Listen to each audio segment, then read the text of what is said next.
Good morning, children. So let's continue from the very last line of page number 40. Finally, she said in a hesitating, now the next page, voice, I cannot tell exactly, but it seems to me that 400 francs ought to cover it. So when her husband asked her that how much money would she need to buy a dress, then she thought for some time, and then she, in a hesitating voice, she asked him that exactly I can't tell you, but I think that 400 francs, it's a currency of France, that 400 francs would be enough. He turned a little pale, for he had saved just this sum to buy a gun, that he might be able to join some hunting parties the next summer with some friends who went to shoot larks on Sunday. Nevertheless, he answered, very well, I will give you 400 francs, but try to have a pretty dress. So, when he heard that she needed 400 francs, his face turned a little pale, मतलब एकदम से सफ़ेद पड़ जाना, like, because he had saved the same amount to join a hunting expedition with his friends in the next summer, and he wanted to buy a gun for that hunting expedition. So because he loved shooting and he wanted to shoot some larks on Sunday, but somehow he just avoided that, and he said, okay, don't worry, I'll give you 400 francs. And he asked her to buy a beautiful dress so that she can wear that dress in the party. The day of the ball approached, and Ma'am Loisel seemed sad, disturbed, anxious. Nevertheless, her dress was nearly ready. Her husband said to her one evening, what is the matter with you?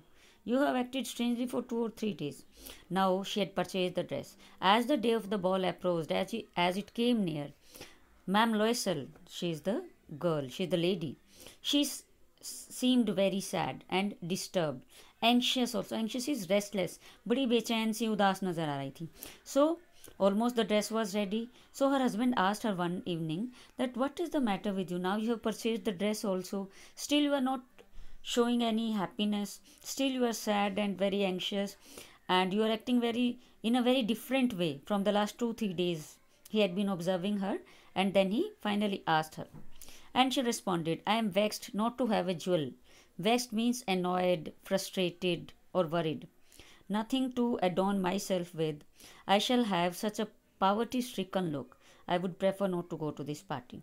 Then finally she said that, of course, I have brought the dress, but I am worried because I don't have any jewelry to decorate myself, and without any jewelry the look will not be good. I will look like a poverty stricken, so I don't want to go to this party. He replied, you can wear some natural flowers in this season, they look very chic. Chic means very nice. So he just gave him an opinion that you can decorate yourself with some natural flowers and they look very beautiful also. She was not convinced, but she was not happy. No, she replied, there's nothing more humiliating than to have a shabby air in the mid of rich women. Then he said that, no, not at all. It's humiliating is embarrassing. She said, no, there is not anything else more embarrassing than to have this shabby means the unpleasant, means the fragrance of those natural flowers in the mid of rich women, where the women will be just fragrancing with good perfumes and deos, and at that place she will be giving the fragrance of some natural flowers, so that will be very humiliating for her. Then her husband cried out, how stupid we are. Go and find your friend Ma'am Forestier and ask her to lend you her jewels. And then her husband suddenly realized about her friend. Then he asked the lady to go to her friend, and the name of her friend was Ma'am Forestier. He asked to go to Ma'am Forestier because she was a rich lady and she had a lot of different type of jewelry, so she can go there and she can ask her any of her jewelry to adorn her. She uttered a cry of joy. Uttered means she cried. She also cried with happiness. Yeah, it's true, she said. I had not thought of that. She said, yes, you are right. I have not thought of that. The next day she took herself to her friend's house and related her story of distress. Ma'am Forestier went to her closet, took out a large jewel case, brought it, opened it, and said, choose, my dear. So next day she went to her friend. She told the whole story, and she told the reason of her sadness also. Then Ma'am Forestier, she went to her closet is the cupboard, you can say, or the almirah. She just opened it and she brought out a large jewel case. There were different type of jewelry in that. She just showed it to Ma'am Loisel and she asked her to choose any one which she liked. She saw at first some bracelets, then a collar of pearls, then a Venetian cross of golden jewels of admirable workmanship. She tried the jewels before the glass, hesitated but could neither decide to take them nor leave them. Then she asked, "Have you nothing more?" Then she saw different type of jewelry there. Some bracelets were there, a collar of pearls. Means these are different type of jewelry. She also tried them. She looked herself in the mirror, but she was not happy with all that. She just had hesitated, and then finally she asked if she had something more. "Why, yes, look you for yourself. I don't know what will please you."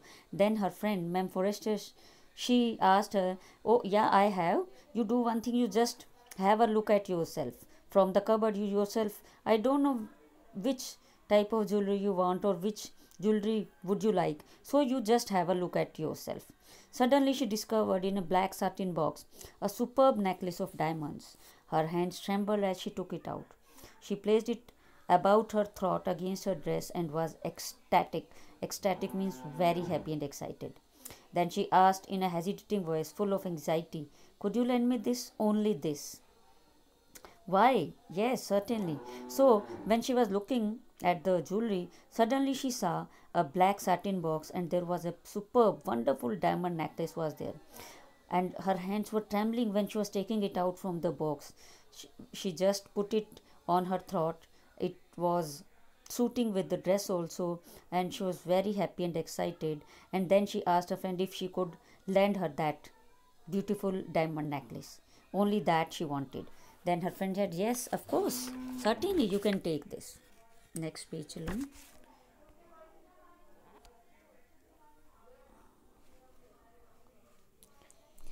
She fell upon the neck of her friend, embraced her with passion, and then went away with her treasure. Now she was very happy. She just hugged her friend and she went away.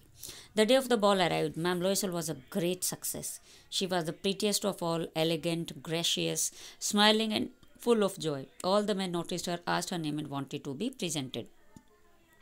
Now the day of the function, the party arrived, and on that day, that was a great day for Ma'am Loisel because she was looking very pretty, very graceful. Elegant means very graceful, and she was very happy also because whatever she has always thought of, finally she got that thing. Beautiful grand party, elegant dress, beautiful necklace. So she was very happy on that day, and all the men in the party noticed her. They asked her name also, they wanted to dance with her and all that. So all that made her very happy. She danced with enthusiasm, intoxicated with pleasure. Intoxicated means filled with pleasure, thinking of nothing but all this admiration, this victory so complete and sweet to her heart. So she danced very happily. She was filled with pleasure and she was not thinking about anything, just the praise which she was getting. Everyone was admiring her, so she was very happy. And this victory so complete means this is the thing which she always wanted, and finally she get that. So she was very happy on that day. She went home towards 4 o'clock in the morning. Her husband had been half asleep in one of the little salons since midnight with 3 other gentlemen whose wives were enjoying themselves very much. So it was near 4 o'clock in the morning.